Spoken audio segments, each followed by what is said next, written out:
Red gravy, baby. Marinara sauce. I'm going to teach you guys how to make a vat of tomato sauce that's going to carry you through at least 4 meals, and we're going to make videos for all those meals and probably have some left over. Best thing about it, we're going to do it for a little less than 20 bucks. So let's get started. As I'm going to tell y'all many times, don't get too proud. This is not the ultimate sauce. This is not the sauce to end all sauces. All right? If it was, I'd be poaching San Marzanos, probably deglazing the vegetables with a nice Chianti and deglazing myself with the rest of the bottle. This ain't that. This is saving money. We're going to make that vat to get you through 4 meals and have some leftover sauce for about 20 bucks. Okay? So let's talk shopping. So we went with the store brand canned tomato products. You got 12-ounce pastes and 29-ounce purees. It was about 4 of these little guys, and it was about $5 for 4 of the purees. Now, let me just talk to you for a second about opening cans. Guys, just to stay safe, you're going to want to cut almost all the way around and then lift that can with a fork or just, anything safe. And then when you're done getting the stuff out of it, empty it out and then push the can, the lid back inside. That way, nobody gets cut when you're cooking or when they're taking out the trash. All right. So, as far as produce goes, I got these Vidalia onions on sale, and you can probably see why from this little guy, but it's really going to work out well because I like somewhat of a sweeter sauce. Vidalia onions are really sweet, and they were only, it was about $1 a pound, so for 3 pounds of onions, $3. The garlic that I have here, this is probably about 3 dozen toes of garlic that came already peeled. They're normally pretty expensive in a grocery store, but I went to Hong Kong. That's our local Asian import store. Those guys are always going to have the great prices on produce. They're usually going to have the lowest. So this was about $1. The carrots are about $1. It was a 2-pound bag. It cost $2. So we're going to use everything that you see here. The celery cost me $2. I'm probably not going to use it all, but I'll just fold it into the price anyway. We don't care. Anyway, for the spices. This is just a generic store brand of Italian seasoning.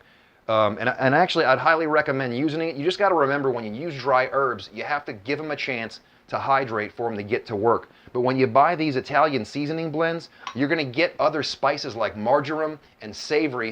Those are things that you don't ordinarily see being sold by themselves individually. So in order to get that, you could just get these spice blends, and it makes it a good bit easier. And frankly, I like the results. I think they're really good. We're also going to use about 3/4 of a cup of sugar in here, not to make it overly sweet, just to take that acid of the tomato away, and just kind of even that out so it's not so harsh. Also, we have some natural salt. It's akin to Celtic sea salt,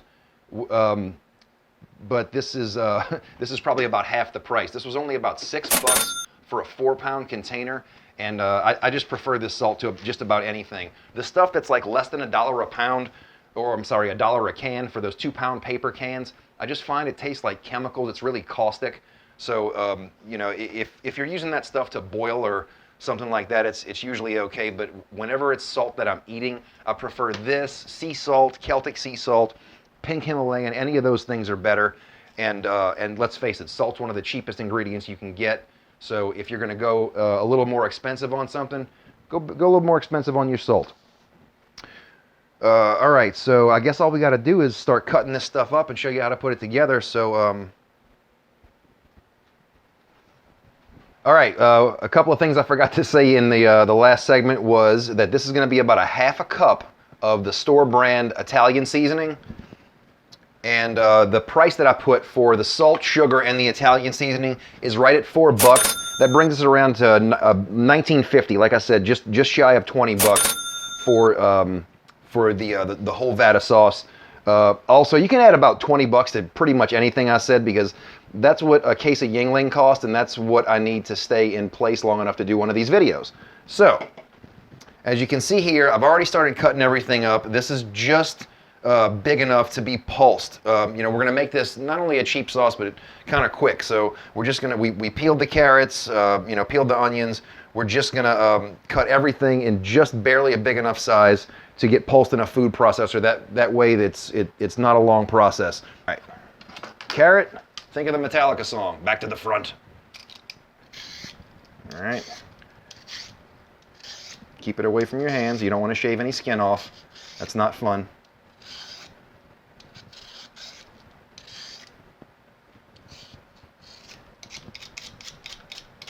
All right, same thing. You're just gonna knock them into pieces just small enough to get under those blades.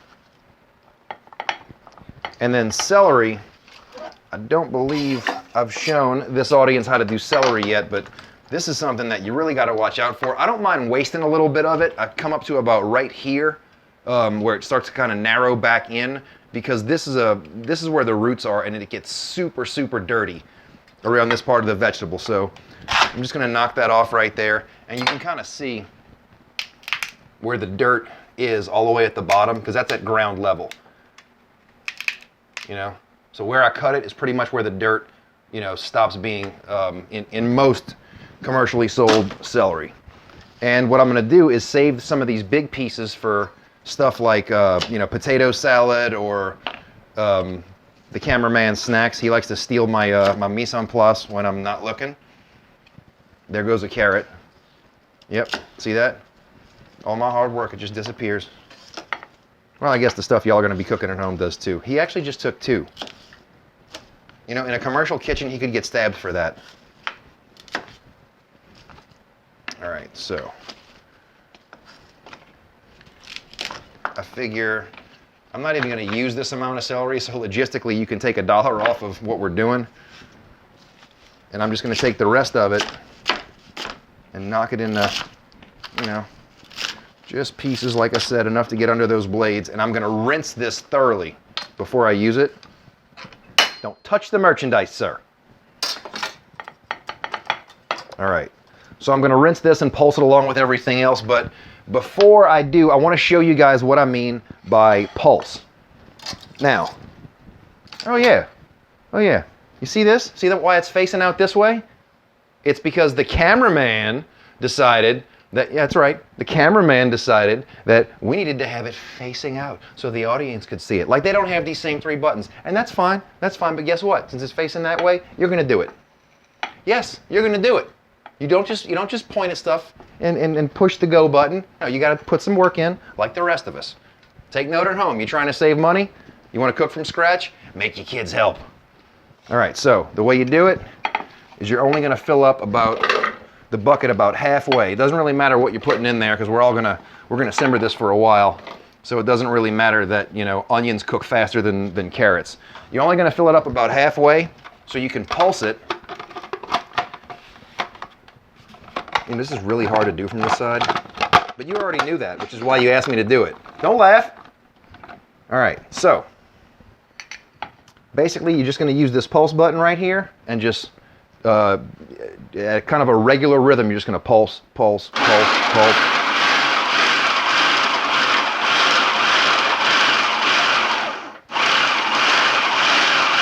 All right, that's enough. So anyways, you see by pulsing it, you're going to get everything around the same size. If you just, you know, pressed it and let it run on high, it would basically liquefy the stuff on the bottom while still leaving pretty, you know, big pieces on the top. So this is how we're going to cut everything up. Next segment, we start cooking.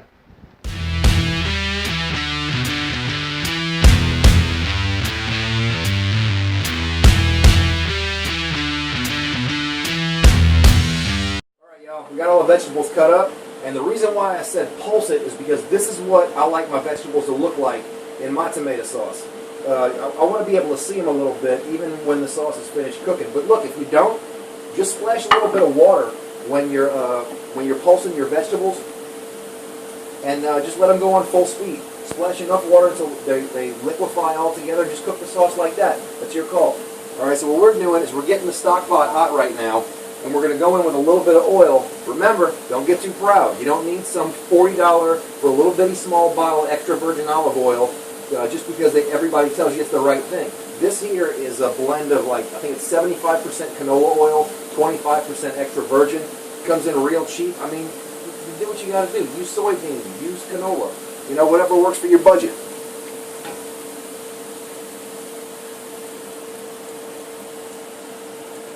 It's probably probably about 3, maybe 4 tablespoons. Just going to be enough to sweat the vegetables. We're going to get the vegetables soft and then go in with our tomato products. And then after that, we're just going to let it simmer. Alright, so all the vegetables are in. That's getting hot. And then we're going to go in with our Italian seasoning because, like any dry herb, you got to give it time to work. So the earlier you get it in the whatever you're doing, the quicker you start hydrating it, the faster it's going to take effect. All right. So those are in. We got a little bit of veggies left in the food processor. Remember, pretty much with anything you do in the kitchen, rubber spat. That's always going to get you more portions, more yield. You know, I know it's something else to dirty and something else to clean, but it's worth it.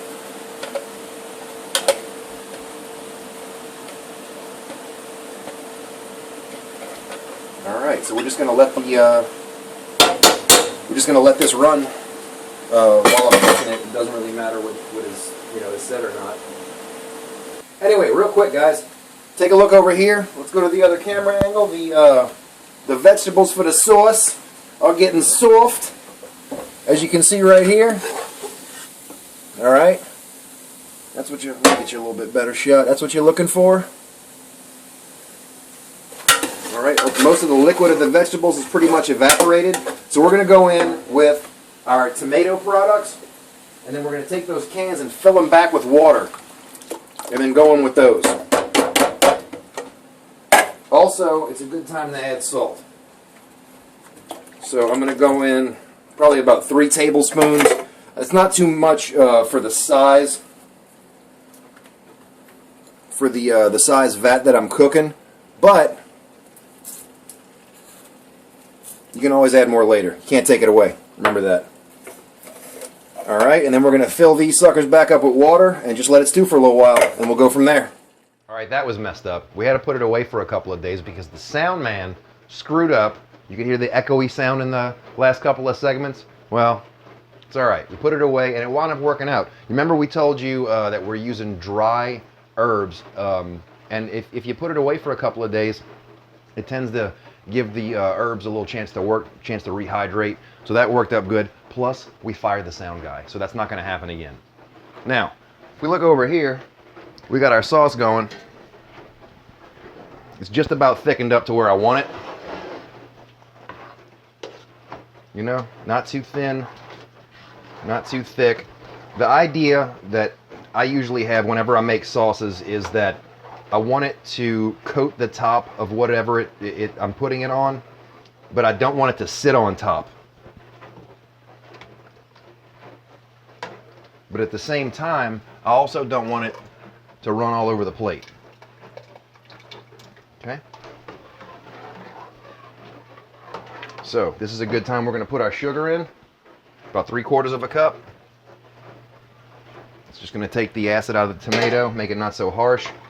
Like I said, I don't like an overly sweet sauce, so that amount of sugar ought to do it. But look, just like salt, we're gonna probably have to reseason it when we get to the end of it. So, cheers. All right, sauce is done, but it's a little bit thicker than I wanted it to be. So, I forgot to tell you guys this. Whenever you're adding water to your sauce, use the old cans. All right, you can splash just a little bit of water into these cans of tomato paste and whatever your tomato products you're using, and you're going to get every little bit out of there. All right, but at the same time, don't cut yourself on these sharp edges trying to get the last little bit out. Don't be a hero. All right, just use it to get the last little bit. It's about saving money, right? So you can get these last little bit of tomato out of there. Keep it get it to as thin as you want it. Now, this is a 3.5 gallon pot. We're probably at about 2.5 gallons right now. And again, we got there for a little bit less than 20 bucks. Now, in the series of videos that follows, we're going to show you how to do a few different recipes with this same sauce. But you don't have to do it all in the same week. You can do it, spread it out however you want. I would suggest getting these quart containers and just storing the stuff in the freezer, or use whatever you got. It's about saving money. Do like Grandma used to do and use the old country crock tubs. Use a an old ice cream gallon, whatever you got. All right. So I'm going to show you how to use this sauce to do a bunch of different recipes. But right now I'm going to show you how to do one that's really quick. We're going to do a tomato basil soup. All right. So I got my little saucepan right here. We're going to get that hot real quick. This is about a 4-ounce ladle of soup. We're going to put that in there in the pot to heat up.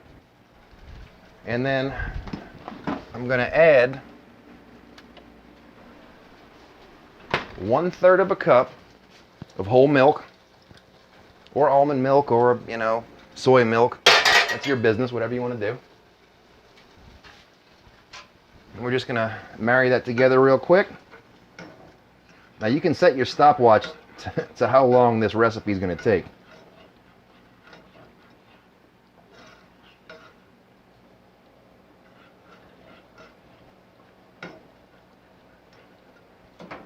And it's done that fast. Okay, cameraman, can I have a little shot down here, please? So what you got here is really tasty tomato basil soup. And while I'm doing this, I might as well show you. I got some basil growing out back, so I might as well show you guys how to chiffonade basil. All right, let's take a big leaf and take some smaller leaves and tuck it in. And then you're just going to roll it right up. Okay, we're going to take our knife and just nice thin cuts. Okay.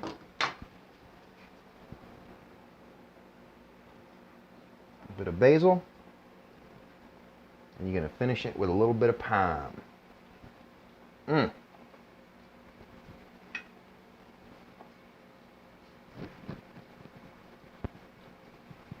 All right, guys. I don't know if you're hungry yet, but I am. So I'm going to end this video. Ciao.